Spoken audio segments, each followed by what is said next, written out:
તો ભાઈ હવે આ ભાઈ છે એ સેફટી બેલ્ટ સાથે હવે ઝંપલાવે છે.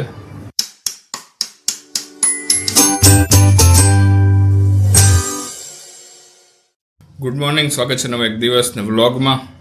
તો ભાઈ આજે ઘરની કબૂતર જાળી છે એ રિપ્લેસ કરવાનો ટાઈમ થઈ ગયો છે, કેમ કે કેટલાય વર્ષોથી એકને એક જાળી છે તો ખરાબ થઈ ગઈ છે, અલગ અલગ જગ્યાએથી તૂટી ગઈ છે, તો અત્યારે હવે નવી ફિટ કરાવીએ છીએ. તો આ છે જૂની જાળી છે, છેલ્લા 3.5-4 વર્ષથી ચાલતી હતી અને અહીંયા લગાવે છે નવી જાળી. જોરદાર ભાઈ, રિસ્ક લો છો પણ ધ્યાન રાખજો. તો ભાઈ હવે આ ભાઈ છે એ સેફટી બેલ્ટ સાથે હવે ઝંપલાવે છે. અહીંયા પ્રાંજલ સેફટી બેલ્ટ પહેરવો જરૂરી છે, કેમ કે અહીંયા હાઈટ ઘણી છે ને, આપણું ઘર ઘણું ઊંચું છે, અહીંથી કંઈ થઈ ગયું તો એટલે સેફટી બેલ્ટ પહેરવો જરૂરી છે. તો આ રીતે હૂક લાગી ગયું છે અને આ સેફટી બેલ્ટ સાથે આ ભાઈ છે જાળી લગાવે છે, કેમ કે અહીંયા 12મો માળ છે, 12th ફ્લોર.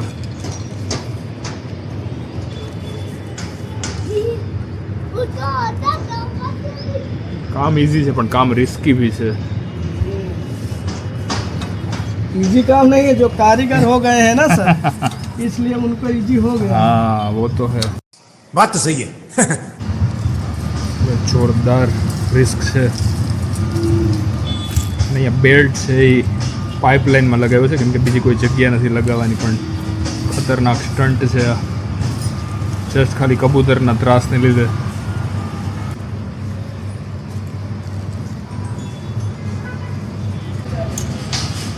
ભાઈ પાઇપ પકડીને ઉપર ચડે છે, ખતરનાક રિસ્ક છે. સેફટી બેલ્ટ સાથે ગમે એટલું સ્કિલફુલ હોય તો કબૂતર જાળી જાતે ના લગાવી શકે, જસ્ટ બીકોઝ કે હાઇટના રિસ્કને લીધે એક્સપર્ટ જ જોઈએ.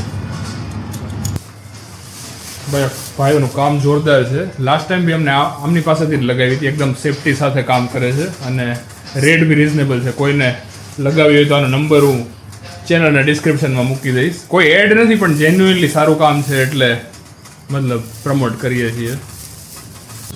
તો ભાઈ આવ્યા છે ટેરેસમાં અને ચારે બાજુ અહીંયા નવા ફ્લેટની સ્કીમ બને છે. ખબર નહીં આ એરિયા છે એ થોડાક ટાઈમમાં કેટલો બધો પોપ્યુલેટ થઈ જવાનો, બધી જગ્યાએ હાઈરાઇઝ બિલ્ડિંગ્સ બને છે, એટલે થોડાક ટાઈમમાં જ આ એરિયા છે એ એકદમ ટ્રાફિકવાળો થઈ જશે. ખાલી બધા ફ્લેટમાંથી 2-2 જણા નીચે ઉતરશે તો એ મતલબ નીચે ટ્રાફિક થઈ જશે. કોઈ પીક અવર્સની રિક્વાયરમેન્ટ નહીં રહે ટ્રાફિક થવા માટે. તો ભાઈ હવે કરી લઈએ લંચ. આજે લંચમાં છે ફૂલ ભાણું, દાળ, શાક, રોટલી અને આંબા હળદર, જોરદાર ટેસ્ટી અને હેલ્ધી. મારો વિડીયો બનાવવા તું તો આમ રાખ. હા હવે મારો વિડીયો બનશે. પ્રાંશુલ નહીં, ધીરે ધીરે કેમેરો ઓપરેટ કરતા આવડી ગયો છે. તો પ્રાંશુલ હોવાનો ટાઈમ થઈ ગયો તો પ્રાંશુલના નખરા બંધ નથી થતા. પ્રાંશુલ કેટલી ગાડી લઈને તું હોઈશ, પછી હોવાની ક્યાં જગ્યા રહેશે? જો પ્રાંશુલે કેટલી બધી ગાડીઓ લીધી છે ખાલી હોવા માટે, એની બાજુમાં હોવી જોઈએ ગાડીઓ. કાંઈ મતલબ છે એનો? કાંઈ મતલબ છે અહીંયા ગાડી રાખવાનો? 1 કે 2 ગાડી રખાય પ્રાંશુલ? આટલી બધી ગાડી હોય? જા થોડીક મૂકી દે, થોડીક જ રાખજે. ઊંઘમાં થોડી ગાડી આવવાની છે.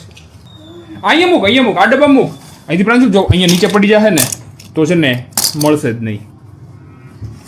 હા બસ ચલો જાઓ, હોઈ જાઓ, જાઓ પછી વહેલો ઉઠી જા, સ્કેટિંગમાં જવાનું છે. પ્રાંશુલે બધું કેવું પડે, પાણી પીપી કરવા જા. પ્રાંશુલે કાંઈ હુજે નહીં, બસ ટીવી જોઈ રાખો, હે ને? ફાઇનલી પ્રાંશુલ છે એ લે બોલ. હજી તો કહું છું કે હુઈ ગયો કે તો પાછો ઉઠો. પ્રાંશુલ હુઈ જા, ઉઠીને તારે સ્કેટિંગમાં જવું છે, પછી તું ઉઠીશ નહીં, પછી ઉઠીને સીધો રોવા માંડીશ તું. પ્રાંશુલ ઉઠી ગયો છે પણ હુવાનો ઢોંગ કરે છે. ફાઇનલી પ્રાંશુલ છે એ ઝોમ્બી અવસ્થામાં ઉઠી ગયો છે. પ્રાંશુલ તું પ્રાંશુલ છો? તો જેમ જેમ 22 ડિસેમ્બર નજીક આવે છે એમ દિવસ નાનો થતો જાય છે અને અત્યારે જસ્ટ 5 વાગ્યા છે અને સૂરજ ઓલમોસ્ટ આથમવા માંડ્યો છે. 6 વાગે તો મોસ્ટલી અંધારું થઈ જશે.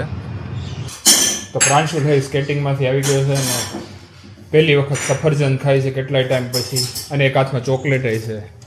હેલ્થને બેલેન્સ કરે છે. સફરજનથી હેલ્થ સુધારે છે ને ચોકલેટથી બગાડે છે, હે ને પ્રાંશુલ? તો ભાઈ હવે બધા જાય છીએ પ્રાંશુલના કાકાની ઘરે.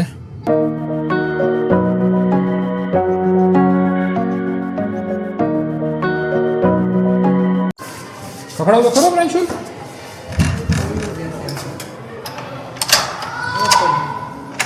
એ ઓહો અંધેરા કાયમ રહે કેમ ને લાઈટ તો કરો. ઓહ ફાઇનલી ઉજાલે કી ઓર. શું આવતા હવે ઇડલી હાઈજેક કરી લીધી. ઓય પ્રાંશુલ જમવાની તો રાહ જો બેહીએ ની. ઓય આની ઉપર પડી છો તું. આ જો આ છે ને આ સાદડી ઉપર તું પડી જાય. લે બોલ ટીવી જોવા જ આવ્યો છે અહીંયા. લાડ એન્ડ નીકળીને ફરમાઈશ કરવા માંડો આવતા હોય તો ભાઈ કરી લે dinner. Maker of idli, baker of idli અને ઈટર ઓફ ઇડલી. તો ભાઈ હવે બધા જોઈએ છીએ શશાંક કાકા અને રાનુ કાકીના મેરેજની સીડી.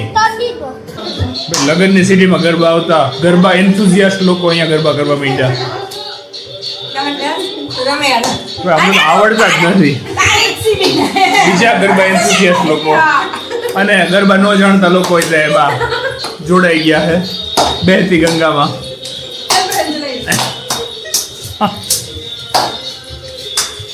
ઓહો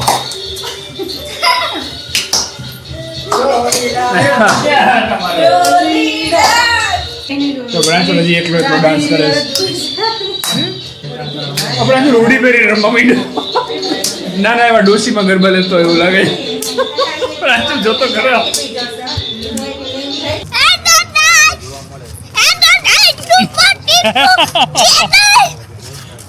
તો ફાઇનલી જાય છે પાછા ઘરે.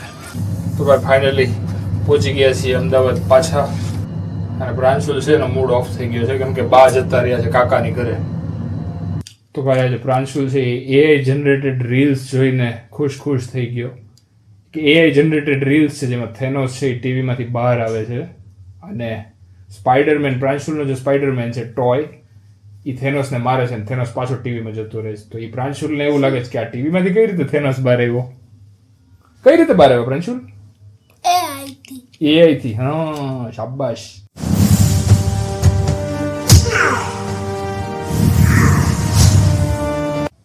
તો આ સાથે જ આજનો દિવસનો વ્લોગ અહીંયા કરીએ છીએ and. Good night, take care, by.